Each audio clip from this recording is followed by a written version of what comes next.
Selamat siang, Bu. Pada kesempatan kali ini saya ingin mewawancari Bapak nih dan selaku kepala sekolah dalam pengambilan keputusan di sekolah. Terima kasih atas waktu dan tempatnya ya Pak. Oke, silakan. Selama ini bagaimana Bapak dapat mengidentifikasi kasus-kasus yang merupakan dilema etika atau bujukan moral? Oh iya, selama ini yang saya lakukan, pertama-tama saya melihat dari segi hukum. Apabila kasus tersebut melanggar hukum, maka sudah tentu benar lawan salah. Namun, jika masih bisa dikatakan benar lawan benar, maka dilema etika. Dengan cara menganalisis apakah keputusan yang akan diambil antara benar versus salah atau bujukan moral, ataukah benar versus benar atau sering juga disebut sebagai dilema etika. Kalau dilema etika lebih menekankan pengambilan keputusan yang tepat dan bijaksana, karena ada keputusan yang salah di dalamnya. Sedangkan bujukan moral antara benar versus salah.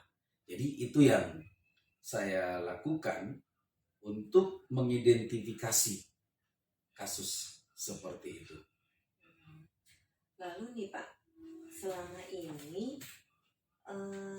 selaku Bapak menjabat kepala sekolah, bagaimana Bapak menjalankan pengambilan keputusan terutama pada kasus-kasus di dua kepentingan yang sama-sama benar Pak, atau sama-sama mengandung nilai kebajikan? Oke, jadi ketika ada kasus-kasus yang seperti itu, maka sebelum mengambil keputusan atau sebelum keputusan diambil, terlebih dahulu dikumpulkan fakta. Siapa yang terlibat, kemudian menganalisis benar salahnya, lalu membuat alternatif solusi yang dan membuat keputusan.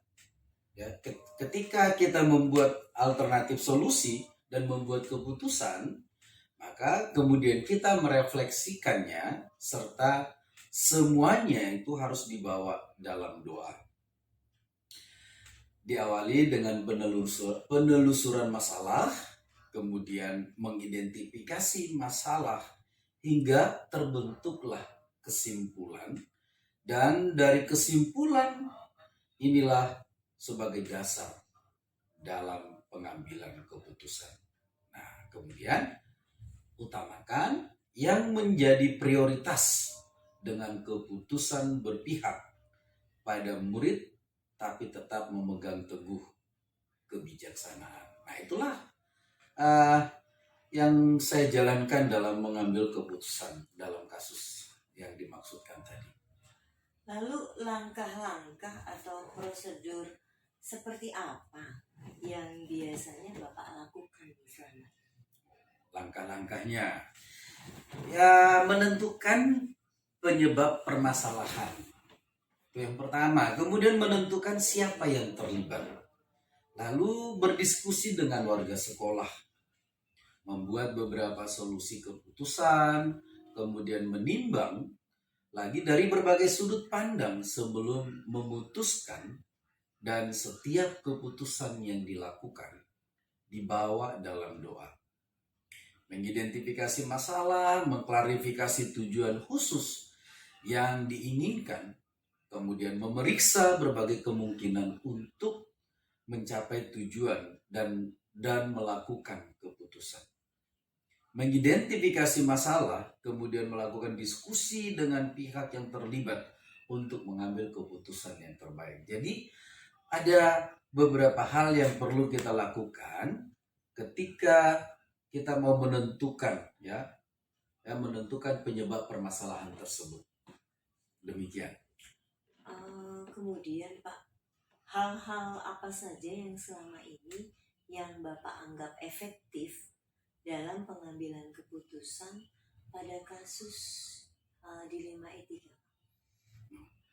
Jadi hal-hal yang selama ini dianggap efektif, yaitu yang pertama dengan menelaah siapa yang terlibat. Lalu kemudian sifat urgen kasus dilema dan pengambilan alternatif diskusi. Membayangkan sosok panutan untuk mengambil keputusan secara bijaksana dengan mempertimbangkan situasi dan kepentingan yang terlibat. Nah, itulah ya hal-hal yang saya anggap efektif dalam pengambilan keputusan pada kasus tersebut. Lalu nih Pak, hal-hal apa saja sih yang selama ini merupakan tantangan nih Pak dalam Bapak pengambilan keputusan pada kasus dilema etika ini? Ya, mencari keputusan yang terbaik, ya, hal-hal yang apa? Yang tantangan dalam mengambil keputusan dalam kasus dilema etika ini, yang pertama itu adalah mencari keputusan yang terbaik. Kenapa mencari keputusan yang terbaik? Karena keduanya merupakan masalah yang sama-sama benar, yang harus menguntungkan kedua belah pihak.